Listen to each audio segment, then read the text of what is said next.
Title: My boss showed up, demanding my husband let me go to a party with him.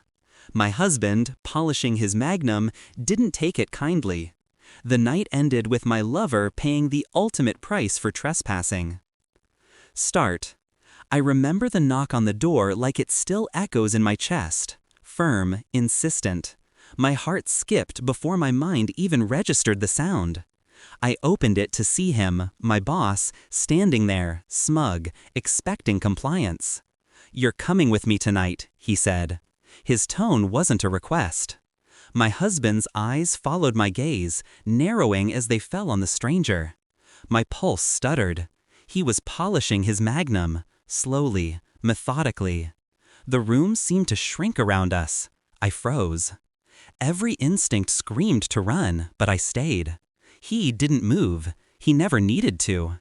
That gun, resting between polished fingers, was a silent herald of his temper. I thought of the man I married, strong, protective, a calm presence I had trusted with my life. But trust, I would learn, has a shelf life measured in secrets. The past replayed in flashes. My husband and I, laughing over coffee, planning trips, whispering promises. Our life had been built on mutual respect, or so I thought. He'd been my fortress, I was his, or so I believed. And then the whispers began. Small things, glances I didn't understand, calls I wasn't meant to overhear, a message I wasn't supposed to see. I hadn't wanted to believe them. Denial is comforting. Until the night it became impossible. I found the proof in the quietest way, details that didn't add up, a receipt, a photo that screamed betrayal. My boss, my supposed friend, my confidant. And he thought I would never see it. I felt the shock, the sharp stab of anger, but I didn't act, not yet.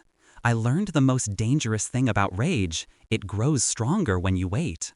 I watched, I documented. Every lie, every manipulation, every reckless move became a puzzle piece I carefully preserved. Planning became my obsession. I learned when he was vulnerable. I learned his routines, his patterns. I acquired what I needed without touching him, without leaving a trace of suspicion.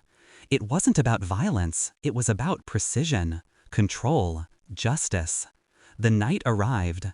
My husband, that fortress of mine, stood beside me with a calm I didn't yet understand. My boss arrived, arrogance clinging to his suit, expecting compliance. I saw his eyes flicker at the gun, the obvious tension he misread. He underestimated the quiet strength I had cultivated. He spoke first, a command, a demand. I let him. I nodded, polite, neutral. And that's when my husband moved.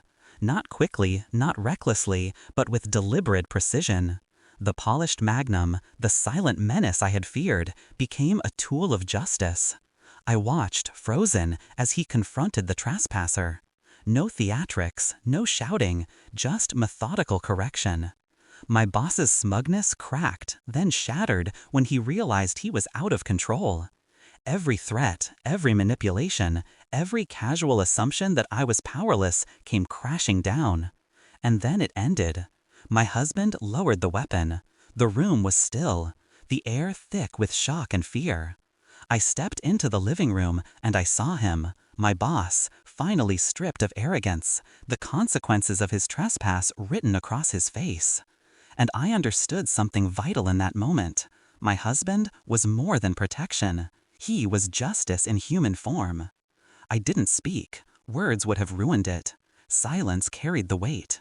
My gaze swept over him, calm, precise, and unflinching. He realized what he had done to himself by stepping too far, by thinking he could control me, my life, our household. Later, when the echoes of the night faded, I reflected. Betrayal is a fire that can destroy or forge. I had been burned, but I also emerged stronger, sharpened, calculating. I hadn't needed chaos to exact revenge, only patience, observation, and timing.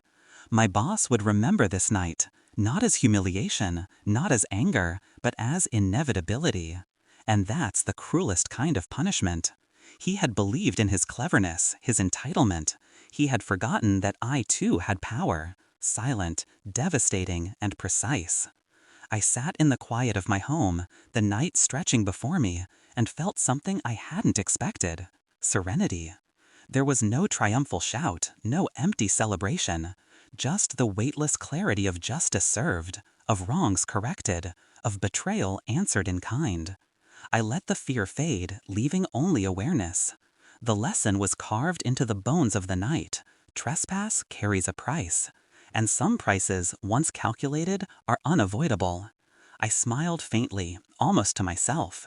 He had paid for stepping into a world he didn't belong in. And I had emerged untouchable. Not because of luck, not because of chance, but because I understood the quiet, terrible power of being patient, of being precise, of never underestimating the fury beneath calm eyes. No regrets, only justice, only clarity.